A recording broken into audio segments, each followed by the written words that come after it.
quick video on the books that I read whilst I was on holiday. I had about 4 weeks to read and boy did I read a lot. I took probably like 6 or 7 books out with me, and then obviously I bought some more. So I'm just going to run through, try and not make this video too long, but it definitely will be long. So if you want, pause this video, go get a drink and a snack, come back and let's get into it. So the first book I read was The Shop on Blossom Street by Debbie Macama. I'd already read the second one previous to this and then went back and read the first one in the series. So it's about a lady called Lydia that purchases a shop and turns it into a knitting shop, and it's about 3 people that come to her store to do a knitting class or a knitting workshop, and it follows those 3 and Lydia through their lives and how they're all brought together by this knitting class. And it's really sweet to see how the characters develop, and I really enjoyed it. I gave it 5 stars. I think the series is really good and I definitely want to read some of the rest of the series. The second book I read was The Lost Art of Letter Writing by Minna van Praag. I believe that's how you say it, and it's about a little shop that's in Cambridge that is sort of an independent shop run by this girl who really wants to get everyone back into the age of writing and actually using pen and paper. One side of the story where people are coming into her shop and writing letters, and yeah, that's what I thought about this book. It was very odd the way that there were 2 sides to this book. The first side was the girl that owns the shop, Clara, and how she finds these letters that were her great-grandma's, and it's all about her trying to figure out what these letters mean, figure out if she still has some family that she didn't know about, and it does go back to like the wartime. But then the other side of this, it doesn't quite, like, the 2 sides themselves of the book are good, and I'm probably not explaining this right. The 2 stories are good and they do intertwine at some point, but I feel like they would have just been better to be 2 stories. They feel so completely different and odd. You've got on one hand Clara, who's gone to Amsterdam to find out about these letters, and then the other side you've got this guy whose ex-wife has come back as a ghost and she's fallen in love with the next door neighbour.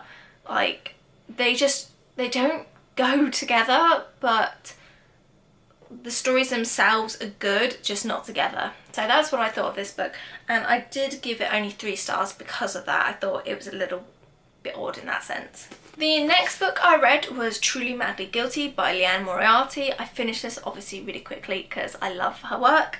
I gave this 4 stars, and it's similar in the sense to Big Little Lies in the way that there's about 3 or 4 characters, like main characters, and there's a big event that's happened. We don't know what that event is, but they all keep talking about this day, and it flips between the day of this barbecue and the event. We know something happened at this barbecue, and then also the present day when they're sort of dealing from whatever this event was. I thought it was a really good book, but I thought the ending wasn't as good as I would have liked. I felt it either needed to be like 2 chapters shorter or either 2 chapters longer, because I felt like some of the couples, even though it talked about them afterwards and like what was going to happen, I felt like they were still left on a bit of a cliffhanger, and I hate that about a book, especially when they're standalone books. But yeah, I did really enjoy it. You don't feel as if you're left wanting more about the story, just about some of the characters. It's not like they leave you on a cliffhanger about the main event. It's just something that niggled me, and I would have liked if they had sort of included a bit more information or included a little less information, really. And if you read the end of it, you sort of know why. The next book is an interesting one. This is by Ian Harding, who plays Ezra Fitz in Pretty Little Liars. This is his book Odd Birds, and I'd seen him on social media talk about it, and obviously the cast of Pretty Little Liars, but I didn't really think anything of getting it until I saw it in Books A Million and saw that it was a signed edition. So there is his signature. I like his character, I like him as a person, I think he's very good looking. But it's probably, especially even after reading this out, it's not a book I would have picked up if it didn't have him on the front. It wouldn't have drawn me in at all. It's called Oddbirds, and it is largely about his passion for bird watching, and that sounds really boring, and to some people it would be. It is interesting to sort of read about this hobby and passion that he has, but then also it, like, if just any old person had been talking about it, you wouldn't pick it up, you know what I mean? It's like you're definitely buying it because of the person and you know who he is from TV. The events, they're not in chronological order either, so one minute he'll be talking about like present day, and then he'll go back to being a child, and then he'll go back to being like a young adult, and there's no sort of continuity in that sense. And for like all those reasons, I only gave it 2 stars. Like I said, I wouldn't pick it up if it wasn't written by Ian Harding. But if you're a big fan of his, probably worth picking up. Like I said, it's a signed copy, so that's the reason I really got it. The next book is The Cellar by Natasha Preston. I really enjoy this book, but I do have mixed reviews about it, and I think I talked about that in my September favourites. It is about a girl, a young teenager, who gets captured by this man and imprisoned into his cellar, where he's also kept 3 other girls. And it's about her time living in this cellar. It's very much like the book The Room, and obviously there's events of kidnapping and imprisonment where people keep people literally in their cellars and no one knows about them for years. I enjoy this book. It's had very mixed reviews on Goodreads. I gave it 5 stars. I thought it was good. The only thing that sort of I was a bit confused about on the writing style was, I'm not sure if the author is British or American, but it's set in Britain, yet the whole thing reads very American. From the vocabulary she uses and just other American books I've read, that's what makes me think maybe she is American. I don't know. I couldn't quite grasp my head around it, the fact that it's set in Britain, but some of the words she uses are very typically American and something we definitely wouldn't use back in the UK, so that was just a bit odd. But I did like the book. I'd be interested to read some of her others, but the storyline, I'm really interested in those sort of storylines and that sort of whole concept. So that's that. Also, sort of more towards the middle to the end of the book, you actually hear from the capturer's perspective, and you sort of see why he's imprisoning these girls and how he reasons it in his head and what sort of led him to do it. So that's really interesting to get the double perspectives. The next book is one that I've seen for a while now and definitely wanted to pick up, and this is All We Have Left by Wendy Mills. This is a book based around the events of 9/11, and it's got 2 storylines with 2 sets of characters. The first one is a girl called Jessie, and it's set in present day. She doesn't get on with her family, but when she knows that when she was a baby her brother died in 9/11, and it's sort of this whole thing that the family doesn't really talk about. She doesn't really know why her brother was in that tower that day, and it's all about her trying to find out why he was there. And then the other side of it goes back to 2001, is a girl called Aaliyah, and she ends up being in the towers with Jessie's brother, and it shows how they progressed through the events of 9/11, and they're 2 very gripping storylines, how they intertwine together. I really enjoyed it, and I've not read too much 9/11 books. I've read a couple, but they've been more like factual and based on actual people, whereas this, even though it's based on people and the author does mention that at the end, and events that happened, they are fictional characters that she has created. It also deals with being a Muslim around this time, which I think it's very topical at the moment with all these terrorist attacks going on, and the Muslims are obviously largely affected by this because everyone's like blaming them for it. I won't go into too much because it's very political and religious and all that, but obviously they get a lot of bad press for it, and that's very, obviously it was very topical at the time of this as well. And Aaliyah is a Muslim, and it shows her trying to come to terms with being a Muslim herself and how she wants to be shown to the public, and also Jessie and how she sees Muslims and how her family sees Muslims, obviously because the people that crashed into the towers were Muslim and hijacked the planes. So there's a lot going on in that book, but I really enjoyed it. I gave it 5 stars.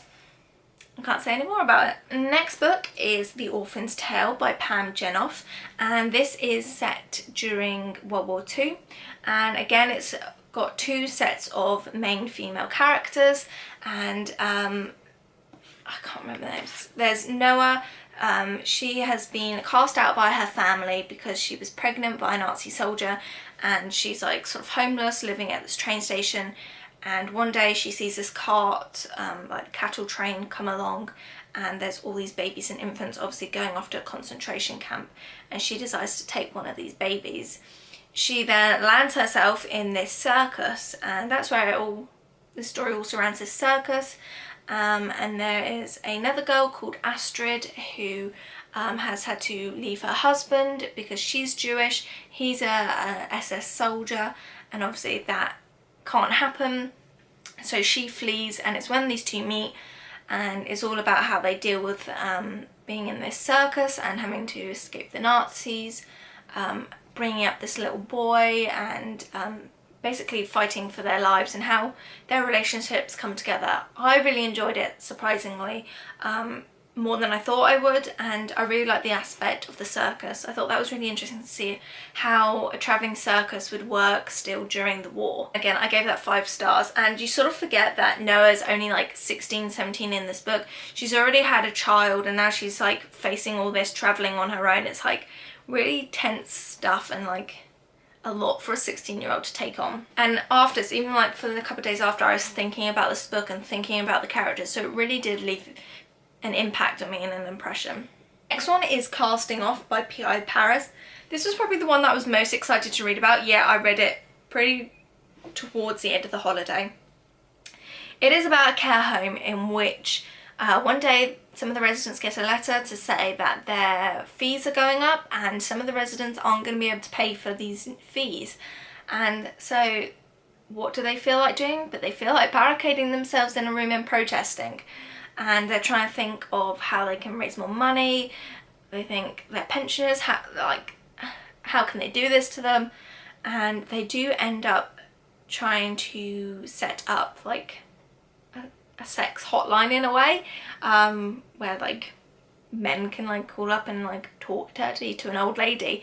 Like, it sounds really crude, and it's definitely not everyone's cup of tea, but it did make me laugh. And like, working in like the elderly industry that I do, it's really funny to like see these characters and just imagine them like barricading themselves in a room trying to start a protest and handing out their demands out the window for fish and chips. Like, it was really funny. It's a little bit saucy, like I said, because they are setting up a little chat line, and if you're definitely sensitive to that, it's going to be a bit crude for you. And I liked how the teenagers sort of came to the rescue in the end.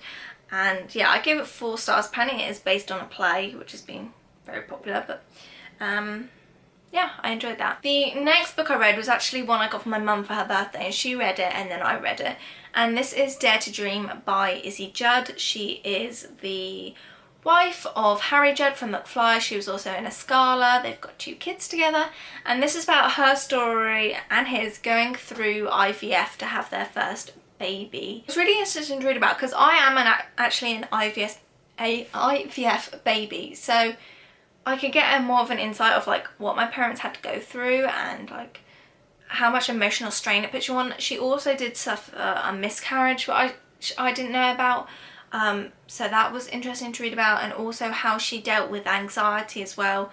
That was something I'd not known about her. So obviously she does have Lola now through IVF, and they've just had their baby Kit, which is natural birth. Oh. I just found it interesting to read about, and definitely if you're going through a pregnancy or you've been through IVF or had a miscarriage, it's something you can relate to. And the final book I read is by Ridley Pearson, and it is The Return. It's the first book of the Disneyland's new series. If you read his Kingdom Keepers series, it's those kids are now grown up and gone off to college and they've got jobs, and it's about how they're still brought into this Disney world and they still can't quite cut ties with it. I gave this 4 stars. It was nice to be transported back to Disney. They featured quite a bit about the Carousel of Progress, which is my favourite Disney ride or attraction. So yeah, I felt like a lot of nothing happened in this book. Like, a lot happened, but you still were no further along with what they were trying to solve. There is a second and third book out, I believe. I don't know how many are actually in this series, but I'll probably pick those up as well to complete them. But like I said, if you are interested in reading about Disney, the Kingdom Keepers series is the first lot. I've read all of those. Really nice if you're planning on going to Disney, and preferably you've been there before, so you can put yourself into the scenes, if you were. Or if you've come back off holiday, it's a nice present for someone, or to buy yourself to sort of transport you back. So those are all the books I read. I read 1, 2, 3, 4, 5, 6, 7, 8, 9, 10. I read 10 books altogether. I've completed my challenge on Goodreads of reading 40 books this year. And I mean, a quarter of that was in this holiday. So yeah, I probably won't do some reading for a while now, even though I've got a couple more books that I want to read. But yeah, I hope you enjoyed this video, and I'll see you in my next one. Bye guys!